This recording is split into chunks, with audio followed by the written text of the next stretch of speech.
In 1963, Dr. Martin Luther King Jr. said, "We are now faced with the fact that tomorrow is today. We are confronted with the fierce urgency of now. In this unfolding conundrum of life and history, there is such a thing as being too late. This is no time for apathy or complacency. This is a time for vigorous and positive action." 57 years later, we are still confronted with the fierce urgency of now. Now is the time for us to act upon all of the great words of Dr. King instead of simply quoting them. Now is the time for us to transform our Fulton County justice system into one that seeks justice for all instead of rendering injustice for some. Over 35,000 voters and I started a movement to level the playing field in the justice system for the Black and brown communities, our kids, low-income people, the LGBTQ community, military veterans, and people with mental disabilities and substance addictions. The people often overlooked, ignored, and abused by the system rose up to demand a more fair and progressive justice system. I met with both Fani Willis and Paul Howard following the June 9th election. Ms. Willis decided that it is more important to be endorsed by Mary Norwood and the police union instead of the people. That represents division and retrogression that I cannot stand with. When given the opportunity to gain public trust by having her endorsement funds for Mary Norwood replaced by Tip T.I. Harris on the spot, she refused. When asked to have a conversation about bringing healing and closure to the Atlanta Public School cheating case, she refused.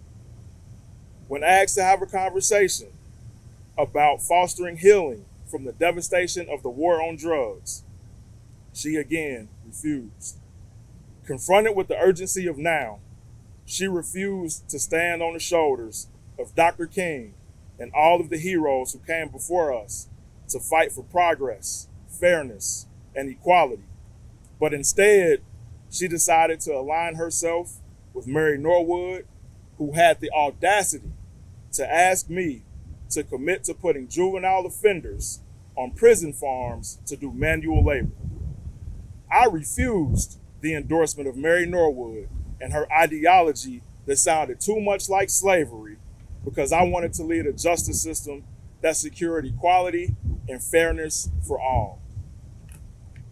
Paul Howard, confronted with the urgency of now, has embraced the movement of the people for a more progressive and restorative justice system. Paul has committed to no longer seeking the death penalty. He has committed to the decriminalization of drug possession and will seek to restrict every marijuana conviction from criminal records.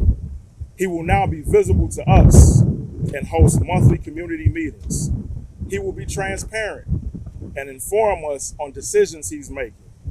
He is creating an internal police brutality unit. He has committed to exploring ways to partner with our public school systems, to break the school to prison pipeline, to ensure that our children have bright futures. And he has committed to creating a general diversion program geared toward education and employment opportunities to help break people out of the justice system. Recognizing that there is such a thing as being too late, Paul Howard, unlike Fani Willis, stepped up with vigorous and positive action.